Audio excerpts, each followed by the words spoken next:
Olá, todo mundo! Vamos para aquele simuladinho Salvador? Prestem bem atenção, tá? Como eu desenvolvo, como eu estou fazendo para vocês pegarem e repetirem na prova. Vamos lá. Primeira questão aqui: as cores com as quais se compõem os magníficos vitrais que ornamentam, por exemplo, catedrais famosas podem ser obtidas. Tá, ele está contando uma historinha e te deu três elementos químicos aqui, ó. E a cor deles. Essa cor não serviu para nada. O que ele quer saber, gente? Se você sabe a diferença de substância pura e mistura, e entre a substância pura, se você sabe o que é simples e composta. Então, lembrando, substância pura é quando tem um tipo de substância só um tipo atômico. Por exemplo, ela pode ser simples ou composta. Aqui ela é simples porque tem um átomo só: oxigênio, nitrogênio, fósforo. Quando tem mais de um, por exemplo, a água, H2O, a gente fala que é uma substância simples, porém composta de mais de um átomo. Não é o que acontece aqui, ó, manganês e oxigênio. Nas três aqui que você olhar, é uma substância só, uma coisa só que tem. Só que é composta de mais de um átomo. Cai aqui, ó. Substância simples composta, tá? Na verdade, o certo é falar substância pura composta e substância pura simples. De qualquer forma, a alternativa, ó, não é mistura. Dá a impressão que é mistura porque tem mais de um átomo, né? Mas não é. Ela só quer dizer que é uma substância pura composta, composta de mais de um átomo. Se para ser uma mistura, por exemplo, eu pego esse e jogo aqui e esse e jogo aqui. Agora eu tenho dois tipos diferentes. Beleza, agora eu tenho uma mistura de coisas. Nesse caso, sim, seriam misturas. Mas no caso aqui não, ó. São substâncias puras compostas por mais de um átomo. Por isso aqui substância composta, tá bom? Vamos ver esse aqui. Dá uma paradinha, porque você não pode ir para a prova. Um dos assuntos importantes de história aí, ó. Até colocar aqui. É, né? A Era Vargas, gente. Você não pode ir para a prova sem saber, sem ter visto texto de Era Vargas, quando foi governado por Getúlio Vargas. Eu coloquei aqui um texto para o vídeo, dá uma lida, tá? Eu coloquei aqui as principais transformações do governo aqui Getúlio Vargas, principalmente na primeira era, tá? Que é mais pedida normalmente aqui. Mas vamos lá. No texto ele fala assim: na década de 40, já teria que lembrar da Era Vargas. A gente estava sendo governado por ele. Surgiu um ditado que se tornaria célebre: São Paulo, a cidade que mais cresce no mundo. Não se tratava de mero ufanismo. Estatísticas da época demonstram que a cada 2 horas surgia um novo edifício. A cidade contava com 4.000 fábricas, possuía 12 bibliotecas, 10 estações de rádio e 70 casas de espetáculos, entre cinemas e teatros. As transformações pelas quais a cidade de São Paulo passou naquele período podem ser historicamente compreendidas como... Lembra o que eu falo? Leia o texto, porque o texto fala: São Paulo é a cidade que mais cresce. Aí ele fala que as estatísticas demonstram que a cada 2 horas surgiu o quê? Um novo edifício. Edifício está relacionado com o quê? Ó, a cidade contava com mais de 4.000 fábricas. Edifício, fábrica, tem cara do quê? Vamos ler as alternativas? A. Parte importante de uma política nacional industrialista. Se você estudou um pouco de Era Vargas, você já vai saber que é isso. Mas pelo texto, 4.000 fábricas. Ó, aumentou o número de conhecimento, bibliotecas, estações de rádio, casas de espetáculos, novo edifício a cada 2 horas. Isso é tudo resultado de um aumento da indústria. Buscava diversificar Ó, tanto que aqui a gente está falando de rádio, casa de espetáculo, biblioteca, fábrica, diversificar os padrões anteriores, calcados na economia agrícola. Perfeito, gente. Então, não fiquem viajando. Ah, não sei, não estudei Vargas. Lê e tenta extrair do texto. Na maioria, não 100%, mas na maioria dos casos, você vai conseguir. Passando aqui para a próxima. Leia para, ó, a gente viu aqui história e química, né? Vamos ver biologia agora. Ele está falando de doenças, gente. Doenças é um assunto assim. Vestibulinho ama. Tem que saber as principais, e não são poucas. Mas dentre dessas doenças aí que eles amam, Trypanosoma cruzi, que é um protozoário transmitido por um inseto. Eu deixei aqui o ciclo de vida dele, tá? Para quem ainda não viu, por incrível que pareça. Isso, gente, é coisa que tem que saber. Ó, doença transmissível causada pelo parasito. Aqui ele está falando do protozoário, ó, protozoário Trypanosoma cruzi, que é transmitido através do barbeiro. Tem esse nome, gente, porque o inseto, esse inseto aqui embaixo, ó, ele tem o hábito de picar o rosto das pessoas. Então, como ele vai no seu rosto e pica, o pessoal deu o nome dele de barbeiro. Então, através dele, ele pica seu rosto, e como qualquer mosquito, né, dá aquela vontade de coçar. Só que no momento que ele está picando, ele defeca e nessas fezes dele tem o protozoário. Como você coçou, esse protozoário vai entrar nesse furinho que ele fez para sugar o sangue. É aí que você é infectado, tá? Aqui tem alguns sintomas clássicos dele. Quem não sabe o que é icterícia, coloquei aqui uma definiçãozinha. Mas o que pegou aqui? Se você já estudou doenças alguma vez, falou de casas de pau a pique, na hora você tem que lembrar do Trypanosoma cruzi. Deixa eu ver se ele dá mais alguma dica. Ó, utilização de tijolos.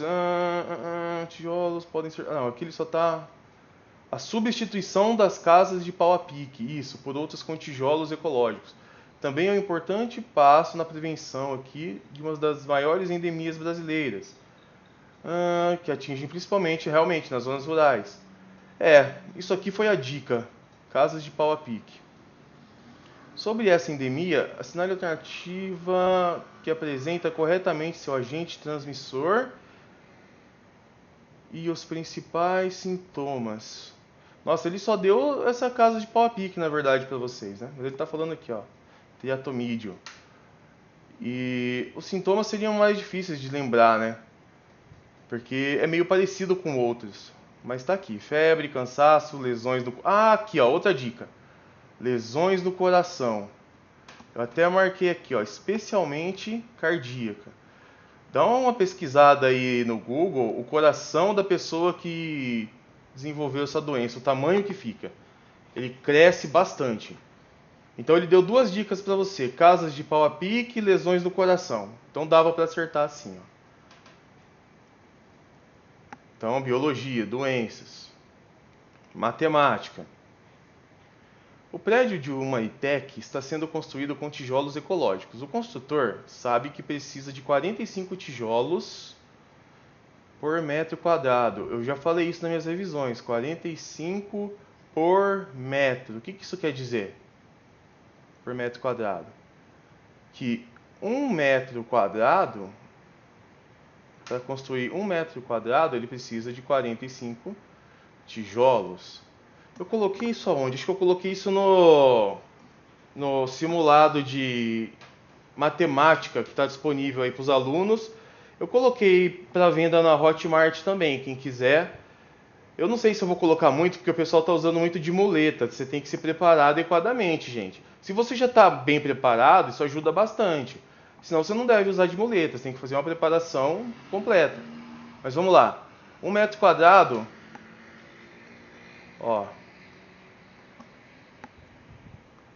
45 tijolos por metro quadrado. Então, em cada metro quadrado, 45 tijolos. Para construir 4 paredes retangulares sabendo-se que cada uma tem 3 metros de altura por 5 de comprimento, são necessários N dias.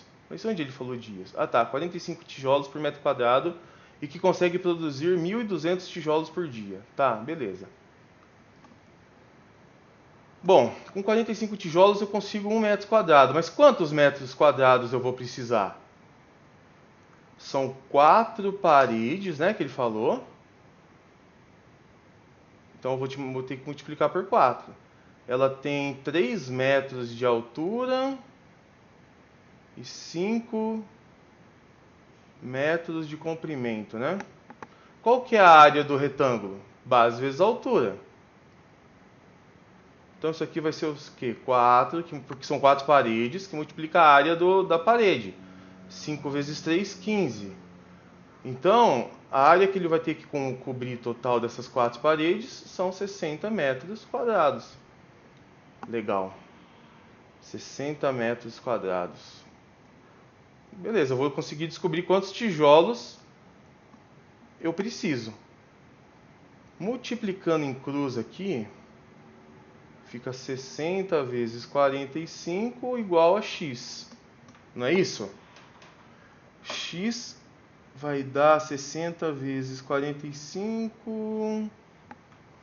Deixa eu ver se eu já fiz aqui. Acho que é 2.700.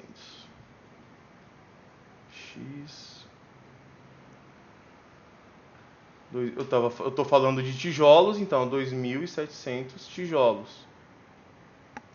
É isso que eu preciso. Mas ele perguntou quantos tijolos eu preciso? Não, porque daí seria muito óbvio. O que ele perguntou? São necessários quantos dias para a produção desses tijolos que eu preciso? Bom, aqui em cima ele falou que ele consegue 1.200 tijolos por dia. Então, parte 2. Em um dia, ele consegue 1.200 tijolos. Mas eu preciso de 2.700 tijolos. Quantos dias? N. Ele falou N dias, né? Quando você multiplicar em cruz, vai ficar 1.200N igual a 2.700. N igual a 2.700 dividido por 1.200. N vai dar 2,25.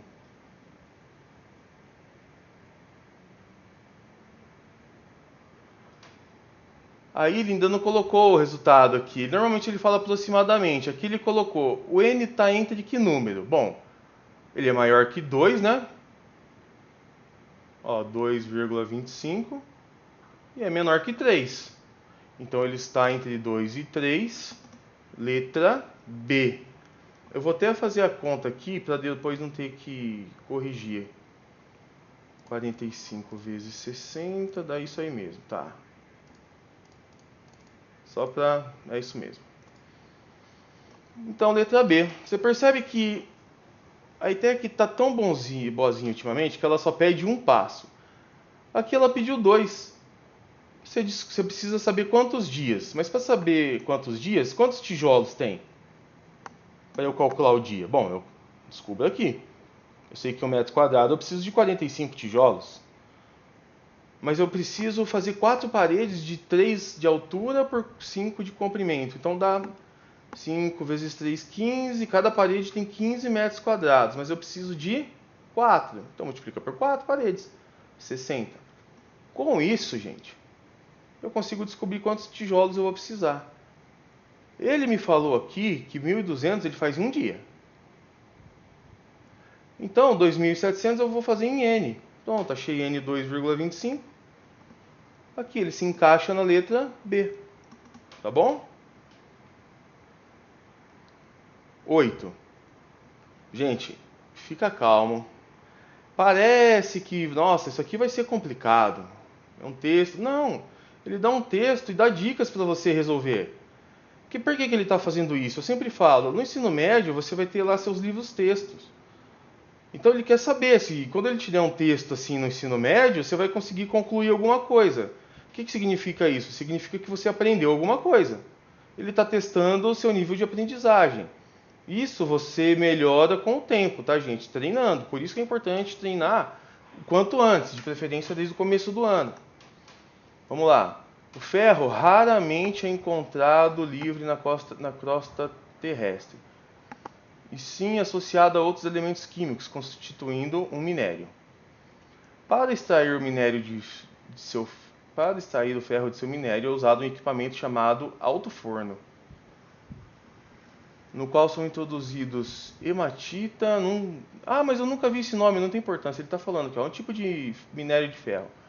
Coque, constituído principalmente de carbono e ar quente, que é injetado por aberturas existentes na base do alto-forno. Beleza. A queima do coque libera. Então ele está queimando o coque, libera energia térmica, elevando a temperatura até 1500 graus Celsius e produz monóxido de carbono, que irá interagir com o minério para formar ferro gusa. Então é assim que ele forma. O ferro gusa é empregado na produção de aço, que é um material essencial aos vergalhões utilizados na construção civil. No alto forno, também é introduzido o calcário, cuja função é extrair impurezas do minério de ferro, principalmente a areia, formando um material chamado escória. Então a gente tem outra formação aqui, o qual é usado na produção de cimento e de tijolos, especiais, e na pavimentação das rodovias. Beleza. Aí, como sempre, né? Pela leitura do texto, de acordo com o texto, conclui-se que na produção do ferro gusa, o coque, além de ser matéria-prima... então o que eu falo? Isso aqui é meu mapa. Essa aqui são minhas rotas. Vamos ver qual rota está certa? Qual que me leva até o ouro? Rota A. O coque, além de ser matéria-prima, é o combustível utilizado no alto forno. Bom, quem que é matéria-prima? Para extrair o ferro, usa o alto forno, no qual são introduzidos. Aqui, esses são minhas matérias-primas. Quem que é introduzido? Hematita, matéria-prima. O coque. Então o coque é matéria-prima mesmo. E o ar quente. Essas são minhas matérias-primas. Então o coque realmente é matéria-prima. A queima do coque libera energia, elevando a temperatura. Então, quando ele queima o coque, libera energia, elevando a temperatura e produz monóxido de carbono. Então ele eleva a temperatura e produz monóxido de carbono. Se o coque eleva a temperatura, ele está sendo usado como combustível. Você não usa aí combustível, gasolina, que esquenta o motor. Não tem toda aquela história? É o combustível, gente.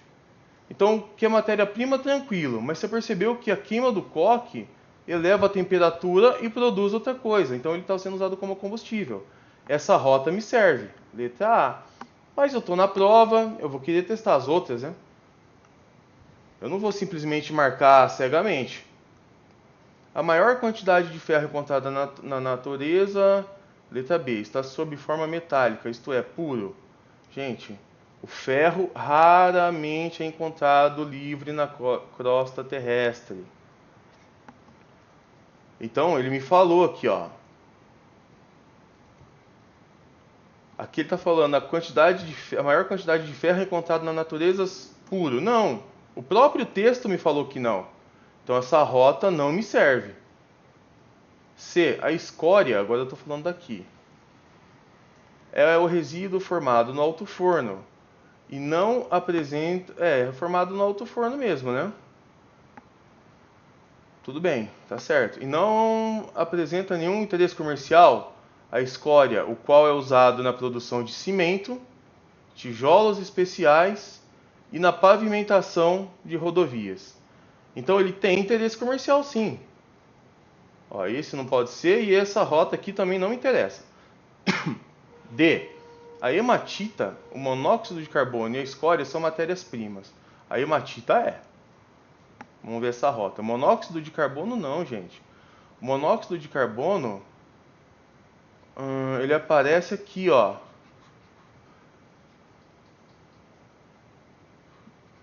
A matéria-prima é o coque. Quando você queima ele, o produto produz monóxido de carbono. Então, monóxido de carbono não é matéria-prima.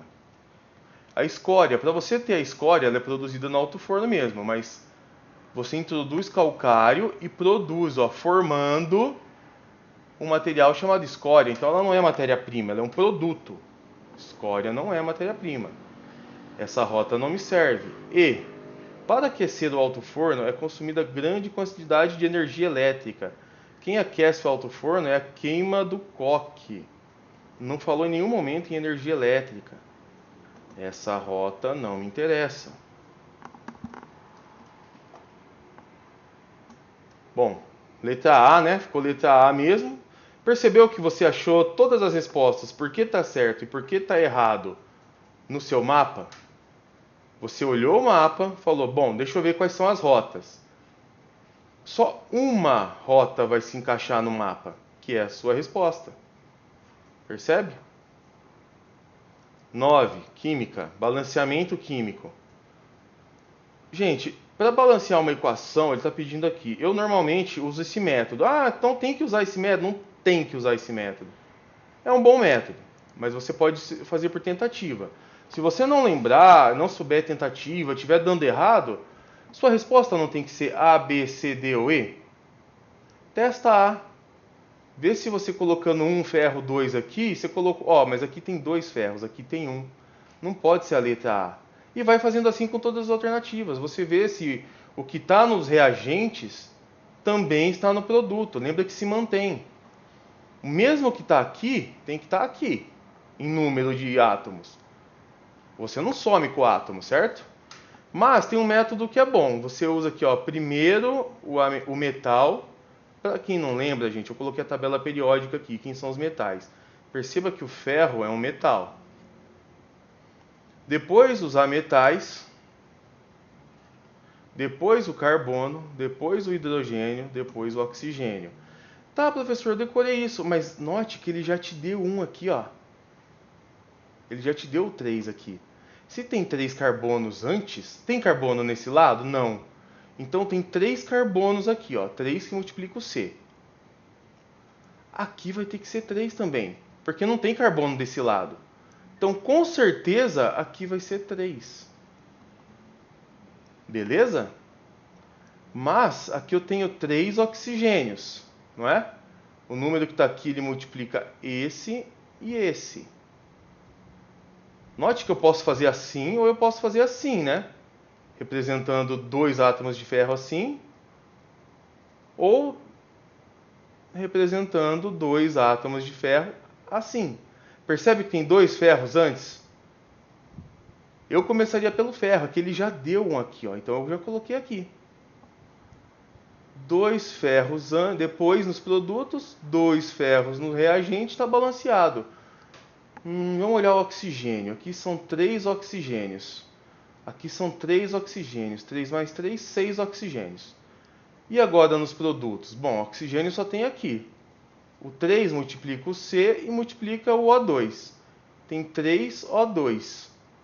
Bom, note que não é 3O, é 3O2. O que significa aqui? Que aqui são 2 átomos de oxigênio. 3 que multiplica 2 átomos de oxigênio, 6 oxigênios. Beleza, eu tenho 6 oxigênios depois, 6 oxigênios antes. Certinho?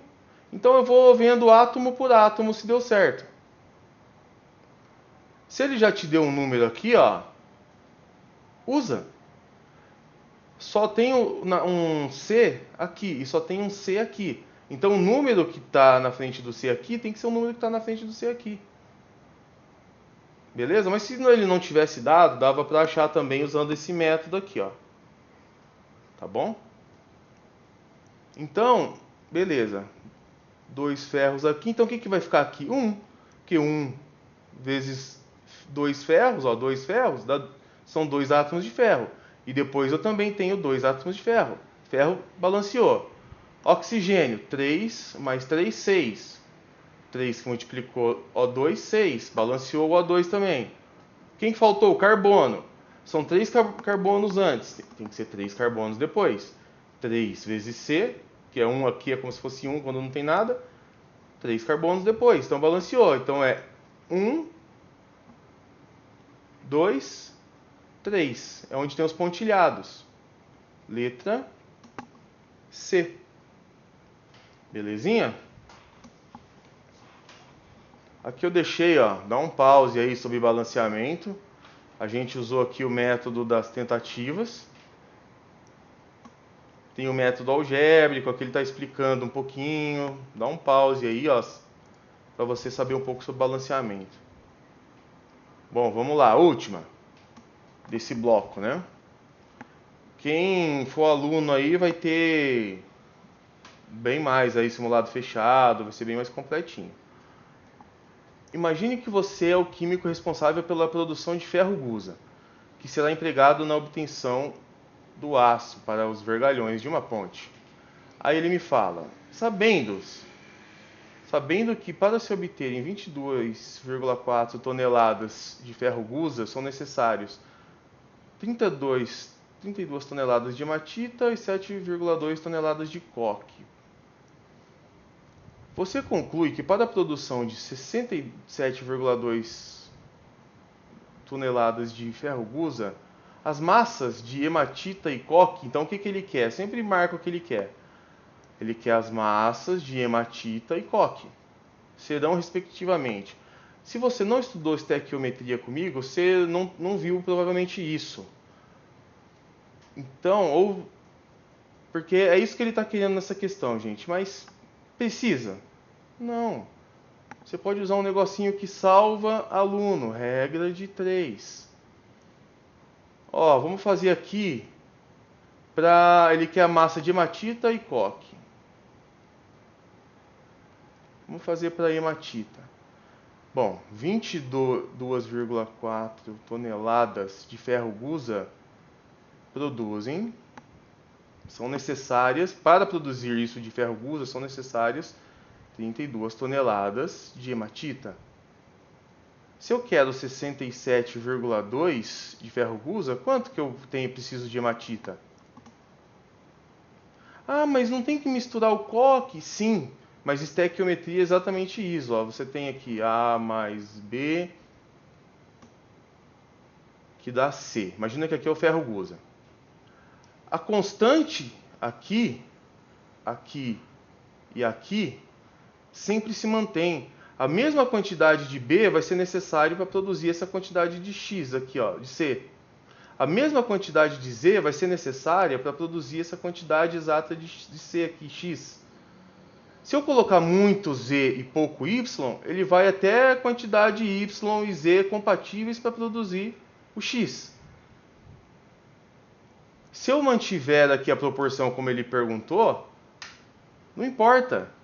Se aqui, ó, é 4 e eu preciso 2, para dobrar para 8, eu dobro aqui para 4. Se aqui era 1 e aqui era 4, para dobrar para 8, eu dobro aqui para 2. Isso é estequiometria, entendeu? As proporções se mantêm. Não só isso, tá, gente? É essa parte que a gente está vendo. Se você fizer aqui, ó, multiplicando em cruz, as contas vocês têm que saber fazer não de cabeça. Não tem dificuldade para fazer, porque é chato multiplicar 32 por 67,2 e depois dividir por 22,4. Eu sei que é, mas a ITEC está testando. Você tem paciência? Você consegue fazer contas? Porque a teoria no ensino médio você consegue aprender. Agora imagina, se você tem dificuldade em conta de multiplicação e divisão, como que o professor lá da ITEC vai te ensinar? Ele vai ter muito mais trabalho. Então é isso que a ITEC está fazendo, selecionando um pessoal mais preparado, que se esforçou mais, que tem alguma experiência. Por isso um curso é tão importante. Dá 96 toneladas de hematita. Então aqui já não é, essa rota não é, essa rota não é, essa rota não é. Você já ficaria em 2. Agora vamos ver para o coque.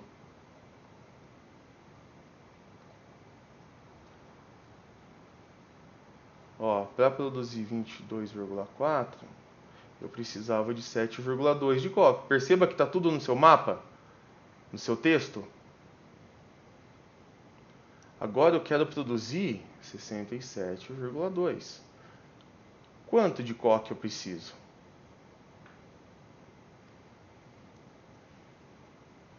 Multiplicando em cruz, você vai ter 67,2 vezes 7,2 dividido por 22,4.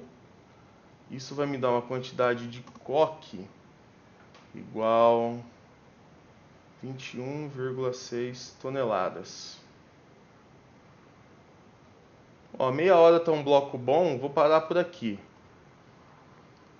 Então, respondendo, quanto que eu preciso de massa de hematita e coque? Bom, hematita 96 e coque 21,6, letra D. Difícil, gente? Não é difícil. Requer treino. Basta treinar, você tem um acompanhamento legal que você consegue.